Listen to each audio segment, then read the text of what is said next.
harmonize rather than prioritize, right? How are we going to do this? And my last question to all of you would be institutions fit for purpose, which is becoming like a pet topic of mine this year.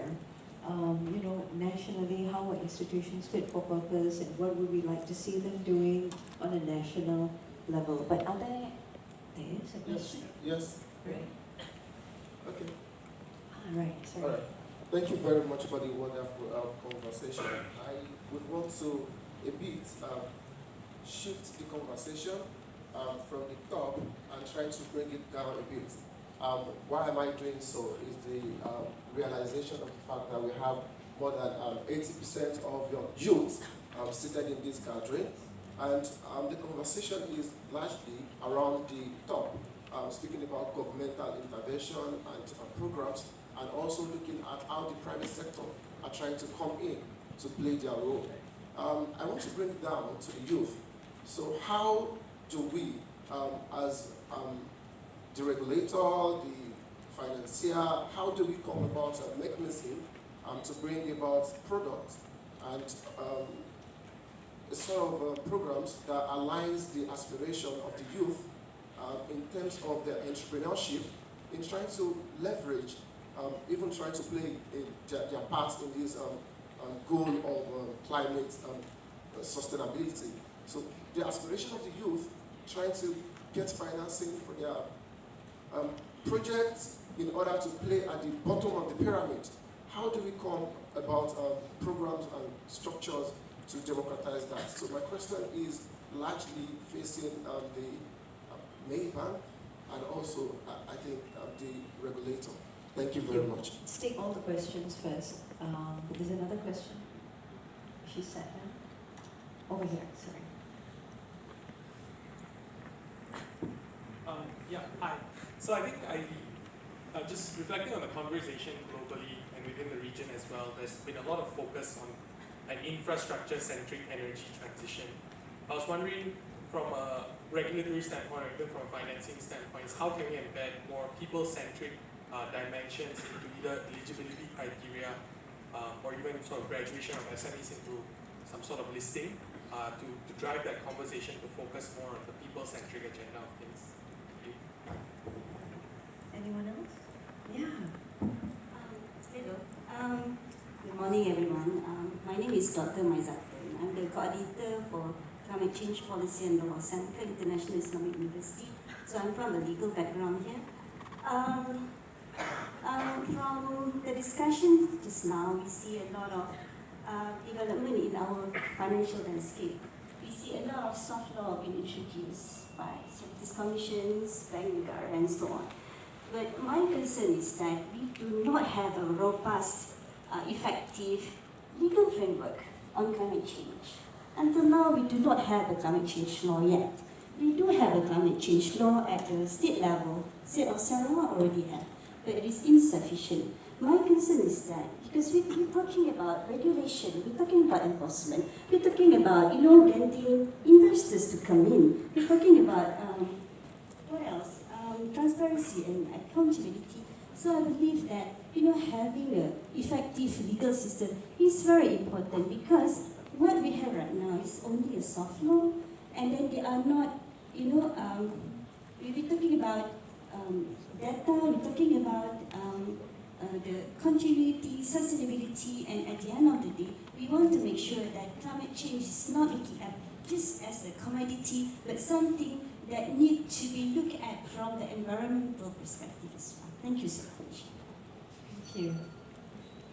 Hi, sorry. Also from a legal perspective, I'm a practicing lawyer in ESG, and I have similar questions to what the doctor mentioned. In terms of SE and Bursa have talked extensively of the regulatory reporting requirements that they may have. But my question really is, how much, beyond the scope of just reporting, how much due diligence is actually being done to check these reports to make sure that greenwashing is not occurring, and actual enforcement action? Because I've not actually heard of any enforcement action being taken against companies beyond just whether they need to report.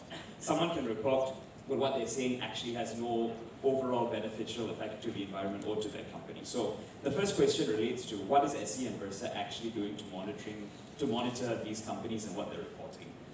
Secondly, I have a specific question for the gentleman from Bursa, and it relates to the carbon exchange which you mentioned. Obviously, it has been highly publicized in the news, but one of the things that has recently come up is that one of the main items that was traded in the last carbon exchange relating to the Sri Lankan cardamom project is now defunct, but Bursa was selling those credits. So how is that being consolidated with what businesses are buying, and how you yourself are actually doing your due diligence within your organization? Right. Hi, my name is Lex Nizal. I'm actually from an education institution, right? So I have the background from financial reporting and auditing. My question is that the sustainability reporting, ESG reporting, is going to be made mandatory perhaps in the future. Right now it's only voluntary, and there is a lot of framework is being developed just to make sure that every single entity in Malaysia is doing so. Right. My question is that would you actually consider on the assurance part, for example, are you going to enhance the assurance standard on how to actually audit the sustainability information before it being produced to the users? Because users are depending on this information to make decision making, which is crucial for them. So that would be my question. Thank you. Hello, Madini here from Climate Action Malaysia. So my question is probably a continuation of the gentleman over there who asked about the youth involvement.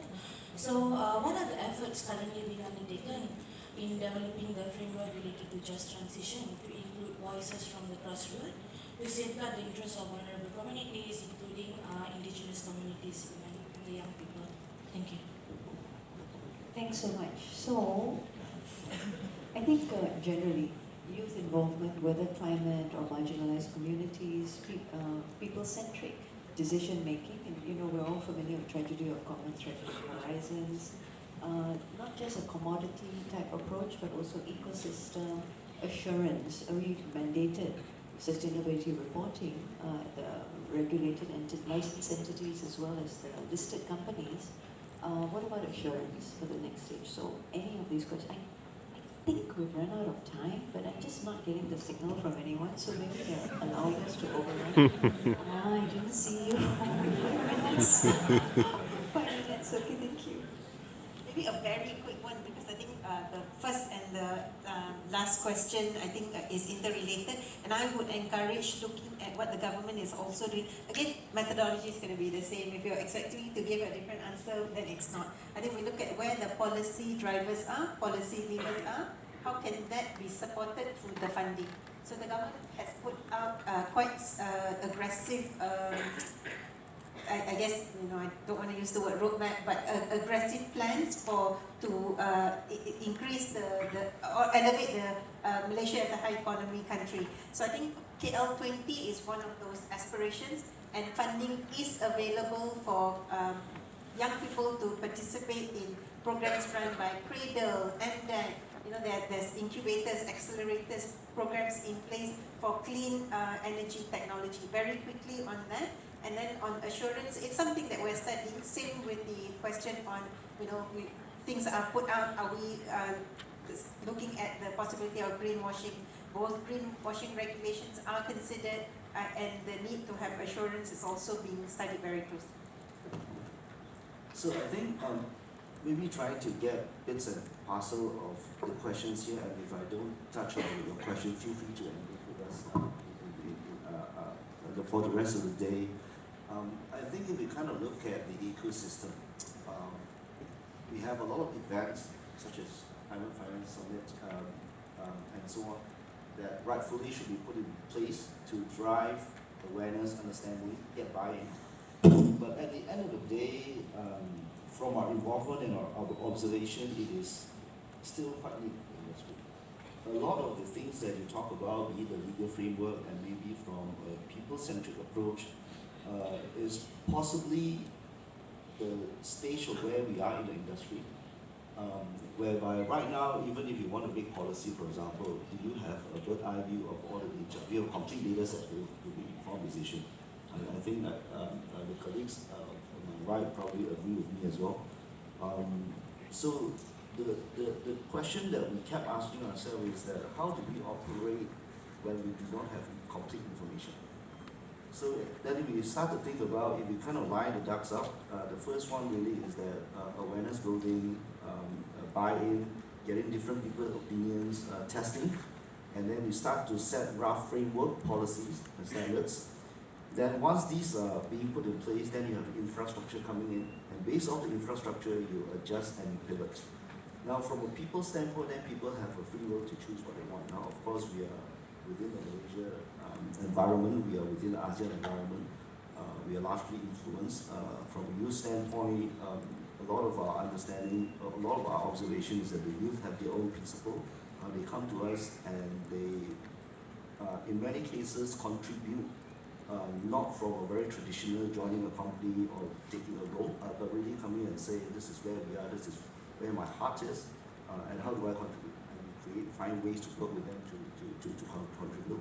So the people largely will start to form different opinions and different ideologies. I think currently now they are it's a bit more polarized than before. But from a legal framework then standpoint is how do we provide the legal framework to support the policy, and subsequently how do we provide assurance. Now from a more hard angle, the mandatory reporting regime was put in place for these issues starting the end of last year.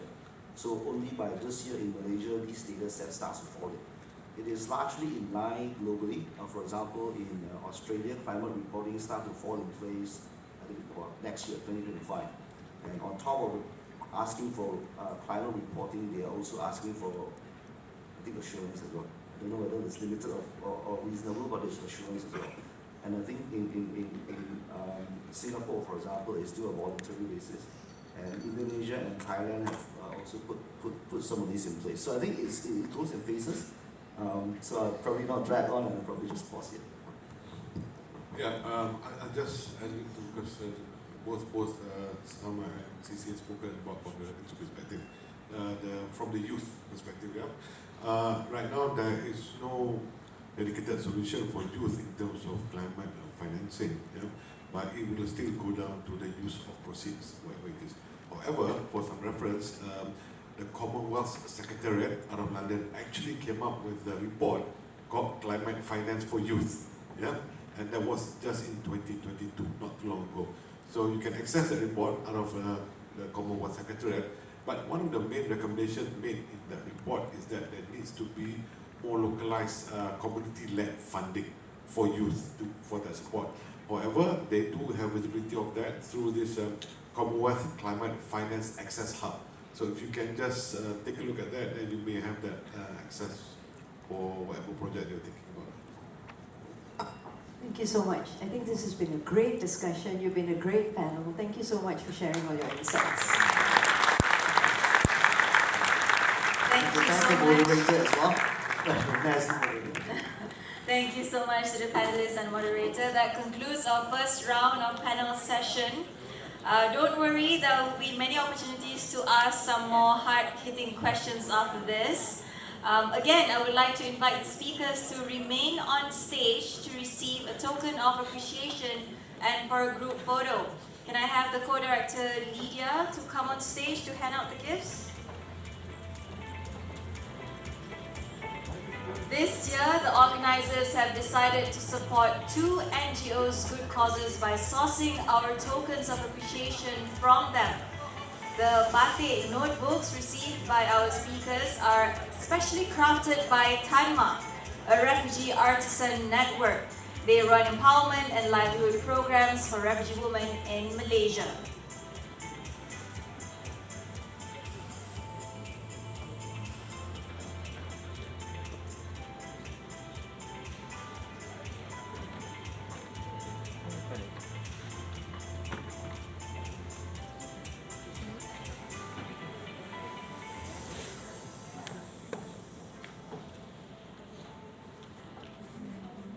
Right, thank you. We can have a group photo as well for the speakers.